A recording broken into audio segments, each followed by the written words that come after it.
மீண்டுமாய் விசுவாச பிரயாணத்தினுடைய இன்னொரு படியை குறித்து கற்றுக்கொள்ள முடியாது. இன்றிரவு நாம் ஒன்றிணைந்திருக்கிறோம். மக்களை, சீயோன் பர்வதத்தை நோக்கிய விசுவாச பிரயாணத்திலே நாம் முன்னோக்கி சென்று கொண்டிருக்கிறோம். காரணம், தேவன் தாமே நம்முடைய வாழ்க்கையில அவருடைய மகிமையை வெளிப்படுத்த விரும்புகிறார். இனிமேலும் அவருடைய ஜனங்களுடைய வாழ்க்கை வெட்கத்தில் இருப்பதை, அவருடைய ஊழியக்காரர்களுடைய வாழ்க்கை அவமானத்தில் இருப்பதை கர்த்தர் ஒருபோதும் விரும்பவில்லை. உண்மையிலே பாஸ்டர் வினோத், தேவன் நம்மை தண்டிக்கிறவர் அல்ல, இல்லையா? கண்டிப்பா பாஸ்டர். ஏன்னா ஆண்டவர் ஒருபோதும் தண்டிக்கிறவருக்காக இல்ல. ஏன்னா தேவன் தன்னுடைய நீதியை வழங்குறதுக்காக இருக்காரு. ஏன்னா இன்னைக்கு அநேக ஜனங்க ஒரு வாழ்க்கை అనీతిగా வாழ்றாங்க. ఇదే ఈ రోజు పాస్టర్తో ఈ రోజు మాట్లాడుతున్నాం. మనం మళ్ళీ ఇంకొక అవకాశం, ఒక అడుగు ఈ యొక్క ప్రత్యేక కార్యంలో మనం పాల్గొంటున్నాం. ఎందుకంటే దేవుడు ఒక గొప్ప కార్యం మన జీవితంకి చేయాలనుకుంటున్నాం. అయితే ఎలాగా ఇది జరుగుతుంది? మనం నమ్ముతున్నాము అని చెప్తున్నాం దేవుని. అయితే మన జీవితం ఎలాగ ఉంది? దేవుడు మనకి వచ్చి శిక్షిస్తాడా? ఖచ్చితంగా దేవుడు మనకు శిక్ష ఇయ్యడు. అయితే ఎలా ఒక న్యాయం అనేది దేవుడు మనకి ఇయ్యాలనుకుంటున్నారో ఈ రోజు మనం తెలుసుకోవచ్చు. அதாவது யோவேல் தீர்க்கதரிசி மூலமா நம்ம பார்க்கிறோம். பாஸ்டர், முதல் வார்த்தை சொல்லப்பட்டிருக்கல, எடுத்த உடனே முதியோரே மக்களே செவி கொடுங்கள் அப்படின்றார். செவி கொடுங்கள் அப்படின்னு சொல்லும் போது, அது செவி கொடுங்கள் அப்படின்ற வார்த்தையினுடைய அர்த்தம் வெறும் கேட்பது மட்டுமல்ல. செவி கொடுங்கள் அப்படின்னு சொல்லும் போது, நீங்க இப்ப நாங்க பேசுறத கேட்கறீங்களே, அது மட்டுமல்ல, உண்மையிலே செவி கொடுங்கள் என்பதனுடைய அர்த்தம் கீழ்ப்படியுங்கள் என்பதாகும், இல்லையா? கண்டிப்பா பாஸ்டர். கீழ்ப்படிந்தால் தான் దేవునుடைய ఆశీర్వాదத்தை நம்மளால ముழுமையா பெற முடியும். ఈ రోజు దేవుడు మనకి తెలిపిస్తున్న వాక్యం ఏంది? యోవేల్ ప్రవక్త మొదటిగా ముదియోర్లు అని చెప్పి పిలిచేటప్పుడు ఎవరంతా ఋతువులుగా ఉన్నారో వాళ్ళు, ప్రతి ఒక్కరు, చిన్నవారు అందరూ వినాండి అని చెప్పాడు. వినాండి అని చెప్పేదానికి అర్థం ఏంది తెలుసా? మనం ఆయనకు లోబడడం, దేవునికి లోబడడం. நாம தொடர்ந்து இதை குறித்து பேசுவோம். மக்கள், இந்த நேரம், இந்த சாட்சியின் பிற்பாடு நாம் விசுவாச ஜபத்திலே நம்மை தாழ்த்தி ஒன்றிணைய போகிறோம். நீங்கள் யாரெல்லாம் உங்கள் புகைப்படத்தை ஆலயங்களிலே கொடுத்திருக்கிறீர்கள், இன்னும் யார் செய்யவில்லை, நீங்கள் கொண்டு வரலாம். தொடர்ந்து இந்த மாதம் இந்த விசுவாசத்தினுடைய ஆவியிலே முன்னோக்கி செல்ல போகிறோம். இன்றைக்கு முதல் தேதி, ஜூலை 1ஆம் தேதி ஆரம்பிக்கிறது. கர்த்தர் நமக்கு இந்த வார்த்தை கொடுக்கிறார். இந்த சாட்சியை கூர்ந்து கவனிங்கள். சாட்சியை தொடர்ந்து நாம் செய்தியிலே முன்னோக்கி செல்லலாம். మరి త్వరగా మనము ఈ యొక్క ప్రార్థన చేయబోతున్నాం. ఎవరంతా ఈ యొక్క ఇజ్రాయెల్ ప్రత్యేక కార్యంలో పాల్గొని ఉన్నారు, మీ కొరకు నేను మొరబెట్టబోతున్నాను. మీరు ఫోటోస్ ఇంకా ఇయ్యట్లేదంటే దయచేసి మందిరానికి వచ్చుతున్న సమయం మీ యొక్క ఫోటోస్ తీసుకొని మా దగ్గర ఇయ్యొచ్చు. అది మాత్రం కాకుండా మనం నేర్చుకోబోతున్నాం ఎలాగా ఈ ప్రత్యేక కార్యంలో దేవునితో మొరబెట్టాలి, మనం నేర్చుకుంటాం. అది మాత్రం కాకుండా ఈ సమయం, ఈ సాక్ష్యం చూడండి.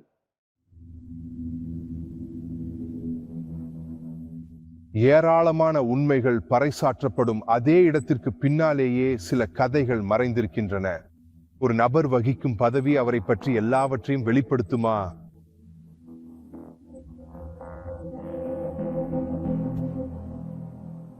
நான் ஒரு ஊழியத்தில் இருந்தேன். நான் தேவனுடைய வார்த்தையை பிரசங்கித்தேன். சில ஊழியங்களில், பல்வேறு சபைகளில் பிரசங்கிக்க நான் அழைக்கப்பட்டேன். நான் இறையியல் பாடநெறி ஒன்றை படித்தேன். மேலும் எனது சபைக்குள் போதகராக அபிஷேகம் செய்யப்பட்டேன். நான் அந்த நகரத்தில் நன்கு அறியப்பட்டவராக இருந்தேன். ஏனெனில் நான் மக்களிடம் சென்று அவர்கள் மீது என் கைகளை வைத்து, மேலும் அந்நிய பாஷைகளில் பேசத் தொடங்குங்கள், அவர்களின் வாழ்க்கையை நான் வெளிப்படுத்துவேன். கர்த்தர் உன்னிடம் பேசுகிறார், உன் பெயரை நான் அறிவேன் என்பேன். நான் அந்த நபரின் பெயரை சொல்வேன். ஆனால் நான் குரல்கள் கேட்கத் தொடங்கினேன். என் காதில் பேசும் குரல்களை கேட்டேன். அந்த குரல் என்னிடம் சொன்ன அனைத்தையும் அந்த நபரிடம் சொல்லிவிடுவேன். நான் அவர்களின் பெயரை சொல்வேன். நான் அவர்களின் வீட்டு முகவரியையும் சொல்வேன். நான் அவர்கள் என்ன செய்தார்கள் என்பதையும் சொல்வேன். என்னை பொறுத்தவரை பரிசுத்த ஆவி என்னை பயன்படுத்துவதாக உணர்ந்தேன். ஆத்துமாவில் காயப்பட்ட ஒருவரை பரிசுத்த ஆவியானவர் எப்படி பயன்படுத்த முடியும்? நான் அங்கே வெறும் வெளித்தோற்றம் மட்டுமே கொடுத்தேன். எட்டி ஏஞ்சலோ உண்மையில் யார் என்று மக்களுக்கு தெரிந்திருக்கவில்லை. நானும் என் கணவரும் எல்லா மோசமான தருணங்களையும் வீட்டிலேயே தான் கழித்தோம், தெரியுமா? நாம் ஏற்றத்தாழ்வுகளை அனுபவித்தோம். நாங்கள் ஏற்ற தாழ்வுகளை கடந்து வந்தோம். எங்கள் திருமணம் ஏற்கனவே சில முரண்பாடுகளை கடந்து வந்தது. அவர் என்னை மோசமாக நடத்தினார். அவர் என்னிடம் உணர்ச்சியற்று இருந்தார். அவர் என்னை தேடி வரவில்லை. நாங்கள் இருவரும் சேர்ந்து ஒரு ஊழியத்தில் இருந்தோம். ஆனால் அவர் எனக்கு ஆதரவாக இருக்கவில்லை. என்னை புறக்கணித்தார். பிறகு ஒரு நாள் என்னிடம் நடந்து கொண்ட விதத்தால் எனக்கு ஏற்கனவே சந்தேகம் ஏற்பட்டிருந்ததால் நான் அவரது போனை எடுத்தேன். ஒருவரின் புகைப்படத்தை பார்த்தபோதுதான் எனக்கு உறுதியானது.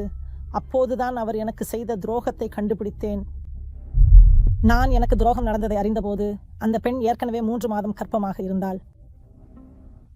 மேலும் இந்த பெண்ணும் நானும் ஒரே சபையைச் சேர்ந்தவர்களாக இருந்தோம். நான் அவளை பின்தொடர்ந்து சென்று அவனை அவமானப்படுத்த அவளை தாக்க முயன்றேன். நான் அவரை எதிர்த்தேன். நாங்கள் வாக்குவாதம் செய்யத் தொடங்கினோம். அவர் வெளியேற முடிவு செய்தார். அதுதான் என் வாழ்வின் மிக கடினமான தருணம். நான் செய்வதறியாது தவித்தேன். வெறுப்பும் கோபமும் என்னுள் நிறைந்திருந்தன. ஆனால் அந்த பிரிவை என்னால் ஏற்றுக்கொள்ள முடியாததால் என் ஆத்மாவில் மிகப்பெரிய வலி இருந்தது. பிரசங்கிப்பவராய் மக்கள் என்னை பற்றி என்ன நினைப்பார்களோ என்ற கவலையில் நான் அவரை இழக்க விரும்பவில்லை. என்னால் அதை ஏற்றுக்கொள்ள முடியவில்லை. எனக்குள் வெறுப்பும் ஆழ்ந்த மன அழுத்தம் மிகுந்த மனக்கசப்பும் நிறைந்தன. என்னால் அவர்களை மன்னிக்க முடியவில்லை. நான் மன்னிக்கவே இல்லை. நீங்கள் பரிசுத்த ஆவியால் ஞானஸ்நானம் பெற்றதாக சொல்லவில்லை. நான் அப்படித்தான் நினைத்தேன் இல்லையா? நான் அப்படித்தான் இருந்தேன். ஆனால் அந்த நேரத்தில் எனக்கு பரிசுத்த ஆவி இல்லை என்று உணர்ந்தேன். ஏனெனில் நான் உருவங்களை காணத் தொடங்கினேன். எனக்கு குரல்கள் கேட்க ஆரம்பித்தன. நான் தெருவில் நடந்து செல்லும் போதெல்லாம் அந்த குரல்கள் காருக்கு அடியில் விழுந்து, இப்போதே உன் வாழ்க்கையை முடித்துக்கொள் என்று சொல்லும். அப்படியானால் அந்த காலகட்டத்தில் நீங்கள் பிரசங்கம் செய்வதை நிறுத்திவிட்டீங்களா? நான் தொடர்ந்து பிரசங்கித்தேன். தேவாலயங்களுக்கு சென்றேன். தேவனுடைய வார்த்தையை பிரசங்கித்தேன். அழைப்புகளை ஏற்றுக்கொண்டேன். ஆனால் நான் என்ன உணர்கிறேன் என்று யாரிடமும் சொல்லவில்லை. ஏன்? வெட்கத்தினாலும் அந்தஸ்தின் காரணமாகவும். ஏனெனில் மக்களுக்கு நான் ஒரு போதகராக இருந்தேன். அந்த பலிபீடத்தில் நான் நன்றாக இருப்பதாக மக்கள் நினைத்தார்கள். ஆனால் என் ஆத்மாவில் இருந்த துக்கத்தையும் வெறுமையையும் நான் உணர்ந்த வலியையும் அவர்களுக்கு காட்ட நான் விரும்பவில்லை. என்னை காயப்படுத்தினவர்கள் மீது எனக்கு அதிகமான வெறுப்பு இருந்தது. பல ஆண்டுகளாக எட்டியஞ்சலோ மற்றவர்களின் வாழ்க்கையை சுட்டிக்காட்டி வந்தார். இறுதியில் உண்மை அவருடைய வாழ்க்கையை சுட்டிக்காட்டி அவருக்கே உண்மையான வெளிப்பாட்டை கொடுத்தது. நான் இரவெல்லாம் அழ ஆரம்பித்தேன். அதே சமயம் நான் மக்களுக்கு பிரசங்கம் செய்து கொண்டிருந்த போதே ஆழ்ந்த மன அழுத்தத்தில் விழுந்தேன். என் ஆத்மாவில் இருந்த அந்த துக்கம், அந்த கோபம், அந்த வேதனை ஆகியவற்றை என்னால் இனிமேலும் மக்களிடமிருந்து மறைக்க முடியவில்லை. நான் ஏற்கனவே உடல் எடை குறைந்து கொண்டிருந்தேன். ஒரு கட்டத்தில் எனக்கு வீட்டை விட்டு வெளியே செல்லவே பிடிக்கவில்லை. நான் உள்ளே அடைந்து கிடந்தேன். குழப்பங்கள் தொடங்கின. அப்போது குழப்பங்கள் ஆரம்பமானது. நள்ளிரவில் என்னை அழைக்கும் பிசாசுகளை நான் காணத் தொடங்கினேன். நான் நிழல்களை கண்டேன். நான் இரவில் கத்துவேன் தெரியுமா? அதை இனிமேல் யாரிடமிருந்தும் என்னால் மறைக்க முடியவில்லை. நான் அந்த நிலைமையில இருந்தேன். நான் 45 கிலோ எடை இழந்தேன். என் அம்மா என் பிள்ளைகளிடம் என்னை கவனித்துக் கொள்ள சொன்னார். எனக்கு வாழ்வதற்கான விருப்பம் முற்றிலுமாக இல்லாமல் போனது. நான் இனிமேல் வாழ விரும்பவில்லை. நான் அப்போதுதான் ஒரு மன அழுத்த எதிர்ப்பு மாத்திரையை எடுத்துக்கொண்டிருப்பேன். அதன் பிறகு என்னை நானே அடித்துக் கொள்வேன். என்னை நானே புகைப்படம் கூட எடுத்துக்கொள்வேன் தெரியுமா? அப்படி என் மனதில் ஒரு பதிவை விட்டு செல்ல வேண்டும் என்று நினைத்தேன். நான் என் உயிரை எடுத்துக்கொண்ட பிறகு மக்கள் நான் எப்படி இருந்தேன் என்று பார்க்க வேண்டும் என்று நினைத்தேன். மேலும் குரல்கள் கேட்பது போன்ற அந்த தொந்தரவுகள் எல்லாம் முடிந்த ஒரு நாள் நான் என் குளியலறைக்குள் சென்று என்னை நானே மிகவும் ஆழமாக வெட்டி கொண்டேன். ஏனென்றால் எனக்கு இனி வாழ விருப்பமில்லை. அந்த நேரத்தில் என் மகள் என்னை அழைத்தாள். அம்மா. அப்போது அவள் பார்த்து விடுவாளோ என்ற அவமானத்தில் என் கையில் ஒரு துணியை சுற்றி கொண்டு செய்வதறியாது தெருவுக்கு ஓடினேன். பிறகு நான் ஒரு தெருமூலையில் நின்று பாதையில் உட்கார்ந்து கட்டுப்போடப்பட்ட நிலையில் இரத்தம் வழிந்தோட விரக்தியுடன் அழத் தொடங்கினேன். மக்கள் கடந்து சென்று கொண்டிருந்ததால் அதை மறைத்தேன். ஆனால் உள்ளிருந்து குரல்கள் வண்டிக்கடியில் பாய்ந்துவிடு என்று சொல்லிக் கொண்டிருந்தன. அந்த தருணத்தில் நான் அங்கே வேதனையுடன் அழுது கொண்டிருந்த போது, வேதனையில் இருந்தபோது யுனிவர்சல் ஆலயத்தின் பாஸ்டர் ஒருவர் ஊழியத்திற்காக வந்தார். அவர், அம்மா என்ன நடந்தது என்றார். நான் ஒன்றுமில்லை என்றேன். அவர், சொல்லுங்கள், நான் உங்களுக்கு உதவட்டுமா? ஆலயத்திற்கு வாருங்கள், உங்களை அழைக்கிறேன் என்றார். அது ஒரு புதன்கிழமை. அவர் எனக்கு இந்த அழைப்பை வழங்கினார். யுனிவர்சல் ஆலயம் பற்றி தெரிந்திருந்தும் நீங்கள் எல்லாரும் திருடர்கள், பிஷப் மாசெடோ ஒரு திருடன், அதனால் நான் வரமாட்டேன் என்று சொன்னேன். அவர், கிஷே அம்மா, உங்களுக்கு என்ன நஷ்டம்? தேவன் உங்கள் வாழ்வை மாற்றாவிட்டால் நான் பிரசங்கிப்பதை நிறுத்திவிடுவேன் என்றார். நான் செய்தேன், சரி, நானும் பிரசங்கிக்கிறேன் என்றேன். அவர், அப்படியானால் நான் உங்களை சவால் செய்கிறேன் என்றார். அந்த நேரத்தில் அது எனக்கு மிகவும் சவாலாக இருந்தது. ஆனால் நான் அந்த அழைப்பை ஏற்றுக்கொண்டேன். புதன்கிழமை அன்று யூனிவர்சல் தேவாலயத்திற்கு நான் வந்தபோது அவர் என்னை வரவேற்றார். நான் என்ன நடக்கிறது என்று அவரிடம் சொல்லத் தொடங்கினேன். அங்கே நான் அவரிடம் மனம் திறந்து பேசினேன். நானும் ஒரு ஊழியக்காரி, நகரில் பிரபலமான சபை உறுப்பினர் என்று அவரிடம் சொன்னேன். பிறகு அவர், அம்மா, நான் உங்களுக்காக ஜெபிக்கலாமா என்று கேட்டார். பின்னர் எனக்காக ஜெபித்தார். எனக்கு எந்த மாயத் தோற்றமும் ஏற்படவில்லை. ஆனால் வாந்தி எடுத்தேன். எனக்கு உடல்நிலை சரியில்லாமல் போனது. என் கால்கள் நடுங்கின. எனக்கு அதிகமாக வியர்க்க ஆரம்பித்தது. என் உடல் முழுவதும் குளிர் வியர்வை பரவியது. அவர் கொடுத்த வழிகாட்டுதலை நான் பின்பற்றிய போது நான் நன்றாக உணர்ந்து நான் கூட்டங்களில் கலந்து கொண்டேன். பாஸ்டர் மேடையில் சொன்ன வார்த்தையை அவர் சொன்னதை நான் நடைமுறைப்படுத்தத் தொடங்கினேன். அதன் பிறகு என் வாழ்க்கையில் அதிகமான சமாதானம் ஏற்படத் தொடங்கியது. தெரியுமா, அந்த கெட்ட எண்ணங்கள் இனி எனக்கு வரவில்லை. இனி எனக்கு உயிரை விட வேண்டும் என்ற ஆசை இல்லை. ஆனாலும் இன்னும் உடம்பு சரியில்லை. நான் நன்றாக இல்லை.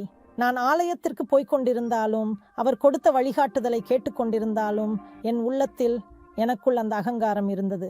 ஏனென்றால் அவர் போதித்த எல்லாவற்றையும் இது எனக்கு ஏற்கனவே தெரியும் என்று நான் சொல்லிக்கொள்வேன். நான் ஏற்கனவே தியாலஜி படிப்பை முடிச்சிருந்தேன். அவர் என்ன போதிக்கிறார் என்பது எனக்கு தெரிந்திருந்ததால் அதை ஏற்றுக்கொள்வதற்கு என் உள்ளுக்குள் ஒருவித எதிர்ப்பு இருந்து கொண்டே இருந்தது. அந்த தருணத்தில், அந்த கூட்டத்தில், தேடுதலின் போது, ஆராதனையின் போது நான் அந்நிய பாஷைகளில் பேசத் தொடங்கி சுழன்று கொண்டிருப்பேன். மேலும் யாராவது ஏதாவது சொல்ல வரும்போதெல்லாம் நான் உடனடியாக அவர்களை குற்றம் சாட்டும் விதமாக பார்ப்பேன். நான் நினைப்பேன், இல்லை, எனக்கு பரிசுத்த ஆவி இருக்கிறது. நான் தைரியமானவள். நான் ஒரு தீர்க்கதரிசி, ஒரு பிரசங்கி, ஒரு போதகர். நான் கூட என் விரலை காட்டி, நீ யார் அப்படின்னு கேட்பேன். அந்த மதச்சார்பான மனப்பான்மையுடன் நான் சுமார் 1 வருடம் அப்படியே இருந்தேன். நான் மதச்சார்பாக இருந்தாலும் அந்த ஞாயிறு கூட்டத்தில் போதகர் ஒரு செய்தியை எடுத்துரைத்தார். அது நான் ஒருபோதும் மறக்காதது.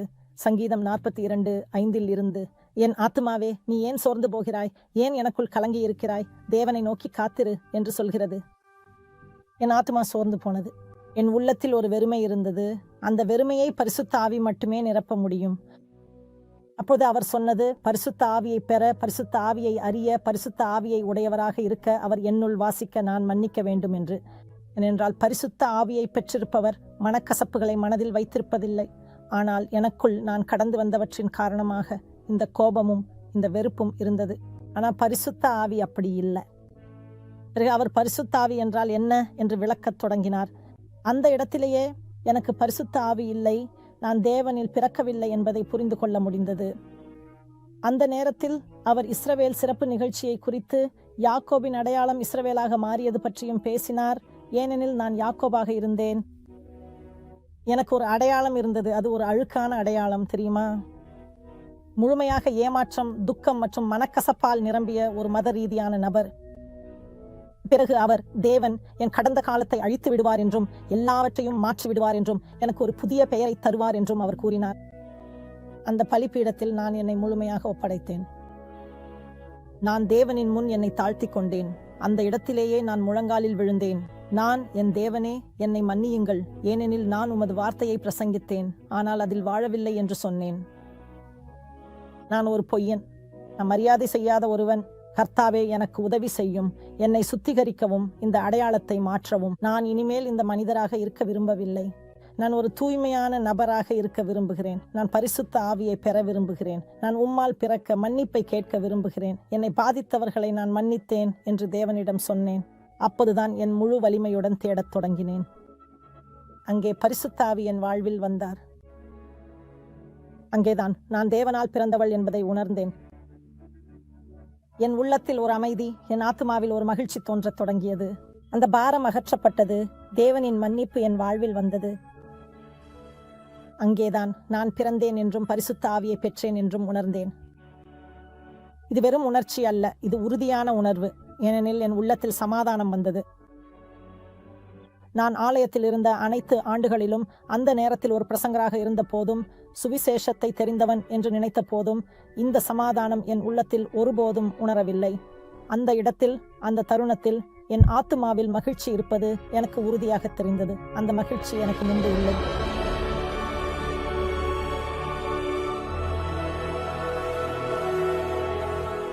இன்றைக்கு எனக்கு பிரசங்கிப்பவரின் பட்டம் இல்லை, ஆனால் இன்றைக்கு எனக்கு மகளின் பட்டம் உள்ளது.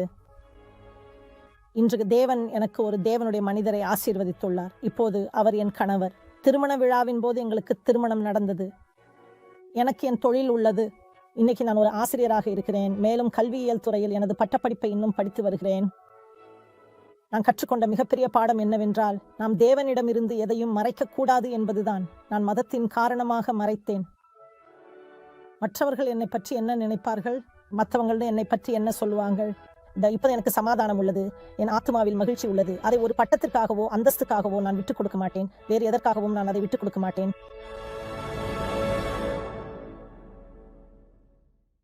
இந்த சாட்சி நம் எல்லோருக்குமான ஒரு பிரமிப்பை ஏற்படுத்தக்கூடியது. சில நேரத்தில் வந்து முரண்பாடா கூட இருக்கலாம். ஏன்னா இவர் ஒரு ஊழியக்காரர், ஆனால் மற்ற மக்களுக்கு ஆலோசனை கொடுத்தவர், மற்ற மக்களுக்கு பிரசங்கித்தவர். ஆனா அவருடைய உட்புறத்துல, அவருடைய ஆத்மாவில அவர் உண்மையான சமாதானத்தை கண்டடையவில்லை.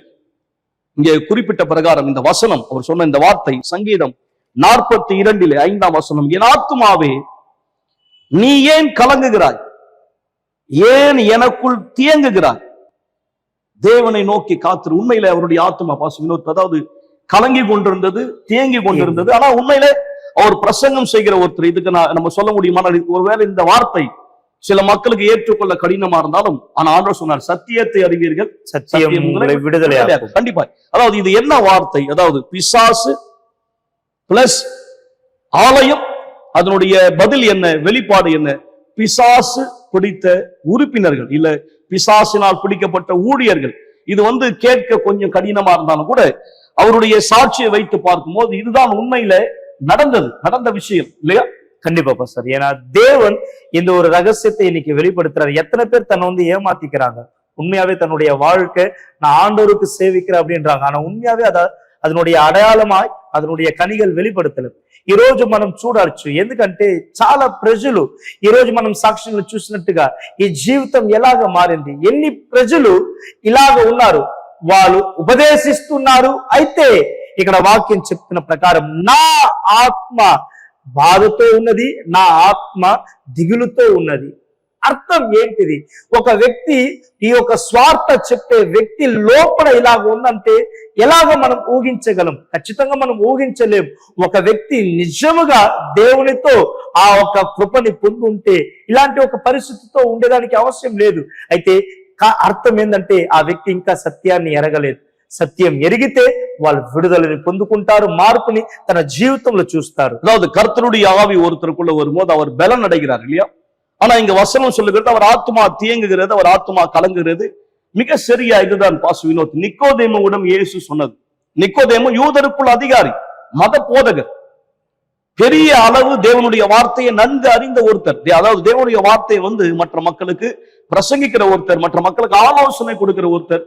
ஆனா இயேசு நேரடியா அவருக்கு சொன்ன வார்த்தை, நிக்கோதேமு நீ மீண்டும் பிறக்க வேண்டும் அப்படின்ற. மீண்டும் பிறக்க வேண்டும். எப்படி கர்த்தருடைய வார்த்தையை பிரசங்கிக்கிற ஒருத்தர், மற்ற மக்களுக்கு ஆலோசனை கொடுக்கிற ஒருத்தர், மற்ற மக்களை தேவனுடைய பாதையில நடத்தி சென்று வந்து கொண்டிருக்கிற ஒருத்தர், இயேசு கிறிஸ்து அவருக்கு சத்தியத்தை வெளிப்படுத்துறார். எவ்வளவு அருமையான விஷயம் பாஸ்டர் வினோத். அதாவது இயேசுவை, சத்தியத்தை நிக்கோதேமு அப்பதான் அறிகிறார். இது வரைக்கும் அவர் அறிந்தது வெறும் வார்த்தை. இயேசுவிடத்துல வந்த போது இயேசுதான் சத்தியம். சத்தியத்தை அறியும் போது இயேசு வெளிப்படுத்துறார் உண்மையை, நீ மீண்டும் பிறக்க வேண்டும். இப்போ மக்கள் வார்த்தையை கேட்கிறாங்க, ஆனா ஏற்றுக்கொள்வதில்லை. ஏற்றுக்கொள்ளாததினால்தான் சத்தியம் அவர்களுக்கு இன்னும் வெளிப்படுத்தப்படவில்லை. இந்த வார்த்தை சத்திய மக்களே, யார் நீங்க திரையில எங்களை பார்த்துட்டு இருக்கீங்களோ, நீங்க இந்த வார்த்தையை கேட்கறீங்க, வார்த்தை கேட்கறீங்க, ஆனா நீங்கள் ஏற்றுக்கொள்ளாவிட்டால் நீங்கள் சத்தியத்தை அறிய முடியாது. ஏற்றுக்கொள்வதுதான் மனம் திரும்புதல், தாழ்மை. நிக்கோதேமு அதை ஏற்றுக்கொண்டார். நீங்கள் உங்களை தாழ்த்தினால், யோவேல் சொல்வதை போல நீங்க மனம் திரும்பினால், சத்தியத்தை நீங்கள் ஏற்றுக்கொண்டால், நீங்கள் இனி பிசாசினால் பிடிக்கப்பட்டவர் அல்ல. தூக்கம் இல்லாமல், கெட்ட கனவினாலேயே, பயத்தினாலே, சில நேரம் உங்களுக்கு சந்தேகம் வருது உங்க வார்த்தையிலேயே, சில நேரம் உங்களுக்கு அது உறுதியா இருக்கு, சில நேரம் குழப்பமா இருக்கு. இப்படி முரண்பாடான ஒரு மனநிலை பரிசுத்த ஆவி ஒருத்தருக்குள் வரும்போது அவர் குழப்பத்தை ஏற்படுத்துவதில்லை. பரிசுத்த ஆவி தெளிந்த புத்தியினால். ஆனா எல்லா நேரம் நீங்கள் குழப்பமான மனநிலையில இருக்கிறீங்க அப்படின்னா இது காண்பிக்கிறது நீங்கள் இன்னும் சத்தியத்தை கேட்க மனதில்லாது இருப்பதினாலே நீங்கள் மனம் திரும்ப முடியாது இருக்கிறது. மனம் திரும்புதல் இல்லாமையினால் பரிசுத்தாவினுடைய அபிஷேகம் நடைபெறாது இருக்கிறது. கண்டிப்பா பாஸ்டர். ஏன்னா இன்னைக்கு நிறைய பேர் பரிசுத்தாவை பெற்றுக்கொண்டிருக்க அப்படின்னு சொல்றாங்க. ஆனா உண்மையாவே பரிசுத்தாவை பெற்றுக்கொண்டவங்க, தேவனுடைய பாஷை அறியக்கூடியவங்க, அப்ப ஏன் வீட்டுல இருக்கக்கூடிய பாஷை அறியக்கூடாது? கண்டிப்பா. அப்ப வீட்டோடு கூட ஏன் சண்டை போடணும், ஏன் பிரச்சனை, வாக்குவாதம், இது செய் அப்படின்னு சொல்லும் போது ஏன் முடியாம போகுது? உண்மையாவே ஒருத்தர் அபிஷேகம் பெற்றுக்கொண்டிருந்தார்னா, தேவனோடு கூட நிரப்பப்பட்டிருந்தார்னா எல்லாமே மாறும். இன்னைக்கு இந்த தாழ்மை இல்லாததுனால தான் தேவனோடு கூட இன்னும் இந்த ஒரு பெரிய மாற்றத்துல அவங்களுடைய வாழ்க்கையில విద్యాసం ఇల్లాదు పోల ఇருக்கு. ఈ రోజు పాసుతో మాట్లాడుతున్న ఈ యొక్క విషయం దేవుడు బయలుపరుస్తున్నాడు. ఏమని? ప్రతి ఒక్కరు దేవుని స్వార్థను మాటను ప్రతి ఒక్కరికి అందరికి తెలిపిస్తున్నారు. అయితే వాళ్ళలో ఎలాగున్నారు? యేసయ్య ఒక రోజు నికోదేము దగ్గర ఇలాగ చెప్పారు. నికోదేము ఎవరు? ఆయన ఒక పెద్ద ఒక ఆచార్యుడు, యాజకుడు. ఆయన ఏం చేశాడు? ప్రతి ఒక్కరికి బోధిస్తున్నాడు. ఇటువంటి ఒక బోధన చేస్తున్న సమయము యేసు ప్రభు ఆయనతో వచ్చి నువ్వు మళ్ళీ జన్మించాలి అని చెప్తున్నప్పుడు, నేను మళ్ళీ జన్మించాలంటే అర్థం ఏంది? ఇదే దేవుడు ఈ రోజు కోరుకుంటున్నారు. ఒక వ్యక్తి మళ్ళీ జన్మించాలంటే సత్యంని ఎరగాలి. ఈ రోజు సత్యాన్ని మనం ఎరుగున్నాం. ఈ సత్యమే వాళ్ళని మళ్ళీ జన్మించేటట్టుగా చేస్తుంది. ఒకవేళ ఎవరు మీరు దేవుని సేవ చేస్తున్నారు, ఒకవేళ మిమ్మల్ని ఇంకా ఈ సేవలు మూలంగా ఇంకా మిమ్మల్ని పూర్తిగా మిమ్మల్ని సమర్పించలేదు, అదే దుఃఖముతో, వేదనతో, బాధతో, మీ దిగులుతో మీరు మిమ్మల్ని మీరే ఇంకా నశించిపోయే ఒక పరిస్థితిలో ఉన్నారు. ఇటువంటి వాళ్ళు మీరు మారు మనసు పొంది దేవుని దగ్గర వస్తే ఖచ్చితంగా ఒక మార్పు జీవితంలో దేవుడు తెలిపిస్తాడు. ప్రజలారా, அதாவது எப்படி ஒரு ஊழியக்காரர் தற்கொலை எண்ணத்தோட இருக்க முடியும்? அதாவது ஆலயத்துல வெளியில அவர் மற்ற மக்கள் கிட்ட சிரிக்கிறார், மகிழ்ச்சியா இருக்கிறார், பணிவா பேசுறார். ஆனா குடும்பத்துல அவர் எரிஞ்சு விழுறார். குடும்பத்தார மன்னிக்க முடியல, கவலைகளை மறக்க முடியல. ஏன்? நம்ம சொன்னது போல தற்கொலை எண்ணத்தால, தூக்கமின்மையினால பாதிக்கப்படுகிற ஒருத்தர் தெளிவாய் காண்பிக்கப்படுகிறது. அந்த நபர் இன்னும் தன்னை தாழ்த்தவில்லை, மனம் திரும்பவில்லை. எனவேதான் சத்தியம் வெளிப்படவில்லை. யோவேல் புஸ்தகத்திலே இந்த வார்த்தையை கவனிக்கலாம். யோவேல் 2ஆம் அதிகாரத்திலே 29ஆம் வசனம். உங்களுக்கும் நம்ம எல்லோருக்குமே கர்த்தருடைய வார்த்தை பாருங்கள். ஊழியக்காரர் மேலும் ஊழியக்காரிகள் மேலும் அந்நாட்களிலே என் ஆவியை ஊற்றுவேன். தேவன் இங்க உறுதிப்படுத்துற, அவங்க வார்த்தையை பிரசங்கிக்கிற ஊழியக்காரர், ஆலோசனை கொடுக்கிற ஊழியக்காரர், ஆனா இன்னும் அவர் ஆவியை பெறாதிருக்கிற ஊழியக்காரர். எனவேதான் அவர் ஆவியை ஊற்றுவேன் என்று வாக்களிக்கிறார். இங்கேயும் பாருங்கள் மக்களை, கர்த்தர் நம்மை குற்றப்படுத்தவில்லை. ஒருவேளை நம்ம யார் நிக்கோதேமு போல இருக்கிறோமோ, சற்று முன்பு கேட்ட இந்த சாட்சியை போல இருக்கிறோமோ, இது வாய்ப்பு. சீயோன் பர்வதம் உங்களுக்கா இருக்கிறது. எல்லா யூனிவர்சல் ஆலயத்திலையும் வெள்ளிக்கிழமை நீங்கள் வரவேற்கப்படுகிறீர்கள். நாளையும் அன்பின் சிகிச்சையிலே உங்களுக்கான வாய்ப்பு இருக்கும். அதே சமயம் வெள்ளிக்கிழமை விடுதலையின் கூட்டத்தில் இனிமேல் இந்த வஞ்சிக்கிற ஆவியால் நான் கட்டப்பட்டிருக்க மாட்டேன். இனிமேல் என்னுடைய வாழ்க்கை பரிசுத்தாவியோடு இணையாதிருப்பதை ஏற்றுக்கொள்ள மாட்டேன். இனி நான் என்னை ஏமாற்றிக் கொள்ள போவதில்லை. ஏனென்றால் ஒருத்தர் மத்தவங்களை கூட ஏமாத்த முடியும், ஆனா தன்னை தானே ஒருவரும் ஏமாத்த முடியாது இல்லையா? கண்டிப்பா பாஸ்டர். ஏன்னா தான் அறிந்தவரா இருக்கிறார், தான் என்ன செய்கிறார் என்று. உண்மையாவே ஆவியானவர் తనకుల్లాగ இருக்குదా இல்லையா தான் கண்டிப்பா அறிந்தவరా இருக்கிறார். எனவேதான் ఈ రోజు మనం తెలుసుకుంటున్నాం ప్రియులారా. ఎందుకంటే దేవుడు చాలా విశేషమైన మాటని మనకు తెలిపిస్తున్నాడు. ఇక్కడ యోవేల్ ప్రవక్త మూలముగా ఎవరు దేవుని సేవ చేస్తున్నారు, దేవుని యొక్క రాజ్యంని నింపేదాని కొరకు అనేకరిని రక్షించాలనుకుంటున్నారు, ఆ వ్యక్తి రక్షణ పొందలేదంటే అర్థం ఏంటిది? అందుకనే దేవుని సేవించేవారు, ఆయనను సేవించుతున్న ఈ యొక్క స్త్రీలు ఎవరు ఆయనని ఆత్మ పొందలేదు, ఆత్మని వాళ్ళు పొందుకుంటారు. ఇదే దేవుడు ఈ రోజు మనకి తెలిపిస్తున్నారు. ఈ యొక్క సియోన్ పర్వతములు మనము వంచి వినయముతో దేవుని యొద్దకు తిరిగితే, మారు మనసుతో దేవుడు మనల్ని రక్షిస్తాడు. ఈ రోజు సాక్ష్యంలో చూసిన ప్రకారం నికోదేము మనం ఎలా ఆ ఒక మాటని చెప్పాము, మారు మనసు పొందాల, మళ్ళీ జన్మించాల, దేవుని యొద్దకు తిరిగి రావాల.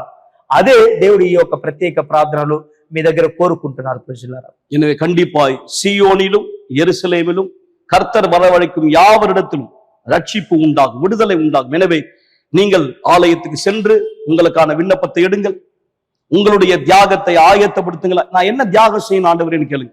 பரிசுத்தாவி இல்லாதவர் பரிசுத்தாவிக்காய் கேட்பீர்கள். அதுக்கு நான் என்ன தியாகம் செய்யணும்? அதாவது பணத்தினால பரிசுத்தாவை பெற முடியாது, ஆனால் அது உங்கள் விசுவாசத்தினுடைய செயலின் வெளிப்பாடு. நீங்க எந்த அளவு தாகமா இருக்கிறீங்க, இனிமேல் நீங்கள் ஏமாற்றப்பட விரும்பவில்லை. எந்த அசுத்தத்தினாலும் பரிசுத்தாவி இருக்கிறவர் தேவனுடைய மகிமை வெளிப்படும்படி உங்க வாழ்க்கையினுடைய எந்த ஆசீர்வாதம் தேவையோ அதற்காக கேளுங்கள். யார் நீங்க குளிர்ந்து போய் கொண்டிருப்பதாய் உங்களுக்கு தோன்றுகிறதோ, தேவனுடைய காரியத்தை விட்டு விலகி கொண்டிருப்பதாய், மீண்டும் அவரோடு சேரும்படியாய் இந்த விசுவாசத்தின் சிறப்பு நிகழ்ச்சியில இணையுங்கள் மக்கள். எனவே எவ்வளவு சீக்கிரம் முடியுமோ, இன்றைக்கு எல்லா ஆலயத்திலும் எக்கால சத்தம் ஊதப்பட்டது. இந்த இரவு மீண்டும் உங்களோடு கர்த்தர் பேசுகிறார். இனிமேல் கால தாமதம் செய்ய வேண்டாம். நீங்கள் எவ்வளவு சீக்கிரம் சீயோனை அணுகுகிறீர்களோ அவ்வளவு சீக்கிரமாய் அவர் ஆவி ஊழியக்காரர் மேலும் ஊழியக்காரிகள் மேலும் எல்லா மக்கள் மீதும் பொழியப்படும். நாம் அவருக்கு உயிருள்ள சாட்சியாய் மாற முடியும். சற்று நேரத்தில் இப்பொழுது நாம் நம்மை தாழ்த்தலாம், ஜெபத்திலே இணையும்படியாய். అందువలన ఈ రోజు దేవుడు మనకి ఒక అవకాశం ఇస్తున్నాడు. సియోన్ పర్వతము, ఈ సియోన్ పర్వతంలో మీ ఒక విన్నపముని మీరు రాయబోతున్నారు. ఇది ఉట్టి రాసేది మాత్రం కాదు ప్రజలారా, మారు మనస్సు పొందడం, మిమ్మల్ని దేవుని సరిదిద్దడం. ఆయన మీ తండ్రిగా ఉన్నాడు, మరి ఎవరి దగ్గర మీరు పోతారు? ఆయన మీ తండ్రిగా ఉన్నప్పుడు ఆయన దగ్గర వచ్చి మీరు ఒకవేళ దేవుని యొక్క సేవ చేస్తున్నారు, దేవుని కొరకు ఇంకా అధికంగా చేయాలనుకుంటున్నారు, ఇదే దేవుడు ఈ ప్రత్యేక కార్యంలో మీతో తెలిపిస్తున్నారు. ఈ యొక్క అవకాశం ని వదులుకోవద్దు. ఇంకా ఎవరు దేవుని పీఠం మీదగా ఎక్కలేదు, మనమందరం ఎక్కడ పక్కన ఉన్నదో మీరు వెళ్ళండి, దేవుని పీఠంకి ఎక్కండి, మిమ్మల్ని సమర్పించండి, మీ జీవితంని సమర్పించండి, సత్యాన్ని ఎరగండి, దేవునితో వినయముతో రండి. ఖచ్చితంగా ఈ ప్రత్యేక కార్యం మీ యొక్క పరిస్థితులు మారుతుంది. ఈ రోజు మనం ఈ యొక్క వినయముతో దేవునితో మనం మాట్లాడదాం.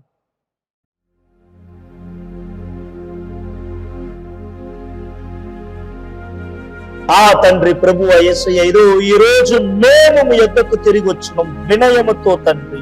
మమ్మల్ని వంచి పీఠ ముందుగా ఈ ప్రజల కొరకు ఎవరంతా నీకు సేవ చేస్తున్నారో, ఇంకా జన్మించ లేదంటే నీ మూలముగా మళ్ళీ జన్మించే ఈ యొక్క మార్గం నువ్వు చూపిస్తున్నావు తండ్రి. ఈ పర్వతం ఇక్కడ ఉన్నది, ఈ యొక్క సియోన్ పర్వతంలో తను వంచి తన జీవితంని మళ్ళీ నీతో చేరిస్తే ప్రభువా, నీ ఒక ఆత్మని పొందుకొని జనాలు ఈ యొక్క పరిపూర్ణమైన జీవితం తన జీవితంలో పొందుకుంటారు. ఇంకా ఎన్ని జనాలు నీకు దూరంగా ఉండాలి? లేదు తండ్రి, ఎవరంతా ఈ స్క్రీన్ లో మమ్మల్ని చూస్తున్నారు, ఈ ప్రోగ్రామ్ లో మమ్మల్ని చూస్తున్నారు, వాళ్ళు మారు మనస్సు పొందుకొని రేపు ఎల్లుండో నీ పీఠం మీదగా ఎక్కి ప్రభువా నన్ను క్షమించు తండ్రి అని అడిగి నీతో సరిదిద్దే వాళ్ళుగా ఈ జనాలని மார்ச்சு பிரபுவா, இயேசு நாமமுலோ. ஆமென் தேவனே, இது மிகவும் ஒரு வேதனைக்குரிய சூழ்நிலை. அன்றைய வார்த்தையை பிரசங்கிக்கிறவர், உங்களுடைய வார்த்தையினால் மற்ற மக்களுக்கு ஆலோசனை கொடுக்கிறவர், உங்களை பற்றி அறியாதிருப்பது மிக சரியா இதான் நிக்கோதேமு வாழ்க்கையில் நடந்தது. சற்று முன்பு நாங்கள் கேட்ட இந்த சாட்சியில் உள்ள நபருடைய வாழ்க்கையில் எனவேதான் நீ சொன்ன நாட்களில் என் ஆவியை ஊற்றுவேன் ஊழியக்காரர்கள் மீதும் ஊழியக்காரிகள் மீதும்.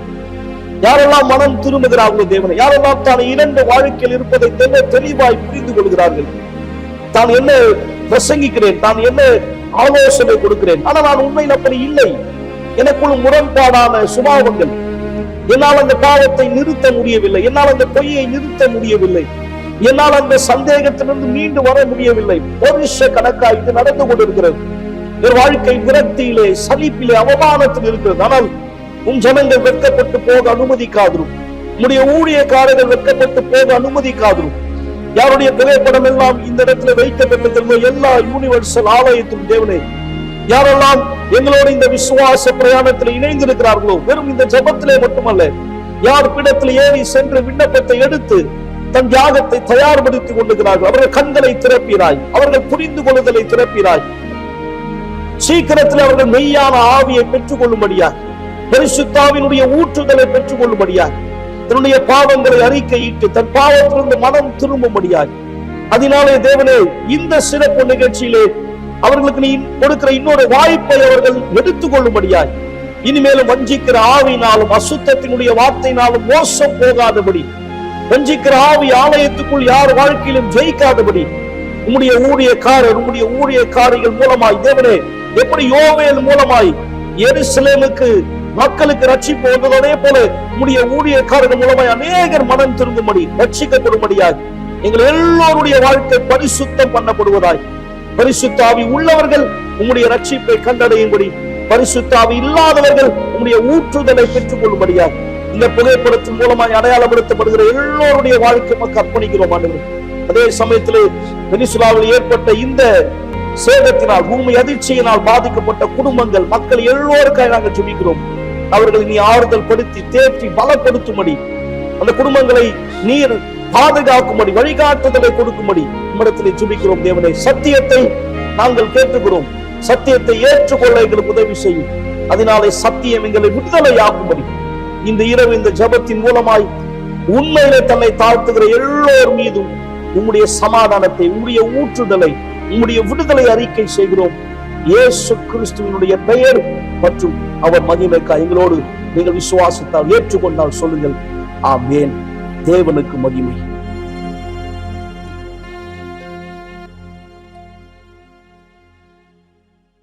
ఈ ప్రత్యేక కార్యములు ఇదే మనం దేవునితో కోరుకున్న ప్రజలారా, ఈ విశ్వాసంలోనే ప్రతిరోజు మాతో పాల్గొండి. రేపు అది మాత్రం కాకుండా ఈ శుక్రవారం ఈ యొక్క ప్రత్యేక ప్రార్థనలో మనం కలుసుకొని ఈ అపవాది క్రియల్ని ఎదిరించి పోరాడదాని కోసం మర్చిపోవద్దండి. கண்டிப்பா நாம் சொன்னதை போல மக்களே, நாளை உங்கள் குடும்பத்துக்காக இணையுங்கள். விசேஷமா வெள்ளிக்கிழமை எல்லா வஞ்சிக்கிற ஆவியின் பிடியிலிருந்து விடுதலையாக்கப்படும். இரண்டாவது, நாம் இனி அசுத்தத்தை பின்பற்றுகிற ஒருவராய் இல்லை, மெய்யான தேவனுடைய வார்த்தை சத்தியத்தை ஆலயத்தில் பின்பற்றுகிற ஒருவராய் மாறி நாம் தேவனுக்கு சாட்சி உள்ள விசுவாசியாய் ஊழியர்களாய் மாற முடியும். நாளை இரவு இதே நேரம் இந்த நிகழ்ச்சியை உங்களை சந்திக்கும் வரை தேவன் உங்கள் அனைவரை ஆஸ்வதிப்பாரார்.